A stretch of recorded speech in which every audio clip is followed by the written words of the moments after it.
Hey everyone, welcome back to my channel. So you clicked on this video. You want to talk about malware, huh? Well, you came to the right place. Malware is a nasty piece of work, kinda like finding out your brand new graphics card has coil wine, but for your computer. We're talking viruses, spyware, ransomware, all that fun stuff that can really mess up your day. But don't worry, in this video I'm gonna break down exactly what malware is, how it can affect you, and most importantly how to protect yourself like a pro. Stick around, smash that like button for the algorithm, and let's get started. Alright, so before we get into how to fight the evil that is malware, we gotta understand what we're dealing with. Like I said, malware is short for malicious software. Think of it like this. You download a seemingly innocent file, maybe a game or some software your buddy sent you, and BAM! You've just invited a whole bunch of digital nasties into your system. Now, malware comes in different flavors.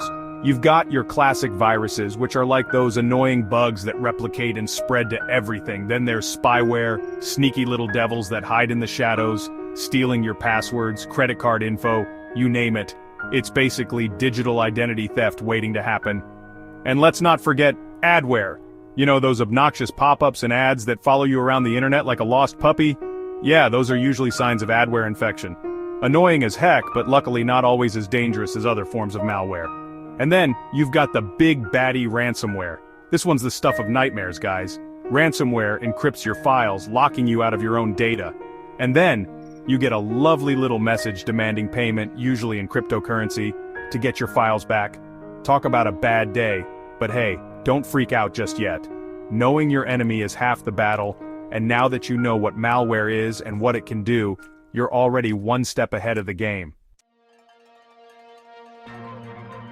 Now let's dive a little deeper into these different types of malware, shall we? Like I said, viruses are like those pesky insects that just love to multiply. They infect your files, replicate themselves, and spread like wildfire through your system. They can delete files, slow down your computer to a crawl, and even crash your entire system if you're not careful. Spyware, on the other hand, is a bit more insidious. It operates in stealth mode, quietly collecting your data in the background without you even realizing it. Keyloggers, for example, are a type of spyware that record every keystroke you make, capturing your passwords, credit card numbers, and other sensitive information. Scary stuff, right? Adware, while not as dangerous as viruses or spyware, can still be a real pain. It bombards you with unwanted ads, slows down your browsing experience, and can even redirect you to malicious websites without your consent. Nobody wants to deal with that. And then we have ransomware, the big kahuna of malware. This one's all about taking your data hostage and holding it for ransom. They encrypt your files, making them completely inaccessible, and then demand a hefty sum of money to give you the decryption key. So yeah, malware comes in all shapes and sizes, but the goal is always the same, to exploit your system and steal your data. But don't worry, we're gonna fight back. In the next chapter, I'm gonna show you exactly how to protect yourself from these digital threats. Chapter 3, Protecting Yourself from Malware. Okay, now for the good stuff. How to protect yourself from these digital gremlins. First things first, you need a good antivirus program. Think of it like your computer's immune system. It scans your system for any suspicious files or programs and quarantines or deletes them before they can do any damage. But just having an antivirus isn't enough. You gotta keep it updated. Malware developers are constantly coming up with new and improved ways to bypass security measures. That's why it's crucial to keep your antivirus software, operating system, and all your other software up to date. Those updates often include security patches that fix vulnerabilities and protect you from the latest threats. Next up, let's talk about downloads. Remember, not everything on the internet is safe. Be cautious about what you download and where you download it from. Stick to reputable websites and sources, and always scan downloaded files with your antivirus before opening them. Better safe than sorry, right? And for the love of all that is holy, use strong passwords. I know, remembering a million different passwords is a pain, but trust me, it's worth it. Use a combination of upper and lowercase letters, numbers, and symbols, and don't use the same password for multiple accounts. Speaking of passwords, enable two-factor authentication whenever possible. This adds an extra layer of security by requiring you to enter a unique code from your phone or email, in addition to your password when logging in. It might seem like a hassle, but it makes it way harder for hackers to gain access to your accounts. And last but not least, back up your data. This is your safety net in case the worst happens. Regularly back up your important files to an external hard drive or a cloud storage service.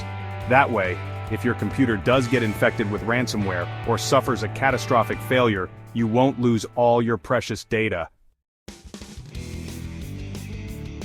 Chapter 4. Additional tips and tricks. Alright, so we've covered the basics of malware protection. But hey, since we're on the topic, why not go the extra mile and really lock down your digital fortress? Here are a few more tips and tricks to keep in mind. First up, be wary of email attachments, especially from senders you don't recognize. Phishing emails are a common way to spread malware. These emails often look legitimate, but they contain malicious links or attachments that can infect your computer. If you're not expecting an attachment or if something seems off, don't click on it. Next, let's talk about firewalls. Think of your firewall as a security guard for your computer. It monitors incoming and outgoing network traffic and blocks any suspicious activity. Make sure your firewall is turned on and configured properly. Another important tip is to use a VPN or virtual private network, especially when connecting to public Wi-Fi networks. VPNs encrypt your internet traffic, making it much harder for hackers to intercept your data. And here's a simple but often overlooked tip. Be mindful of what you click on. Avoid clicking on suspicious links, pop-up ads, or anything that looks too good to be true. Remember, if it sounds too good to be true, it probably is. Oh, and one more thing. Regularly scan your computer for malware. Even if you're careful, it's always a good idea to run a full system scan with your antivirus software every now and then, just to be safe. So there you have it, guys. A comprehensive guide to protecting yourself from the ever-present threat of malware. Remember, staying safe online is an ongoing process. Stay informed, be proactive, and follow these tips, and you'll be well on your way to a safer, more secure digital life. So, there you have it. Malware protection doesn't have to be a pain in the... You get the idea. By following these simple steps, you can dramatically reduce your risk of getting hit by those nasty digital bugs. Remember, a little bit of caution goes a long way in the digital world. Think of it like building your dream PC. You wouldn't cheap out on the components and leave your rig vulnerable to overheating and crashes, right? Same goes for your data and your online security. Invest a little time and effort into protecting yourself and you'll be good to go. Thanks for watching, everyone. If you found this video helpful, don't forget to give it a thumbs up, subscribe to the channel for more awesome tech content, and share it with your friends and family. Let's work together to make the internet a safer place for everyone. Until next time, stay safe out there.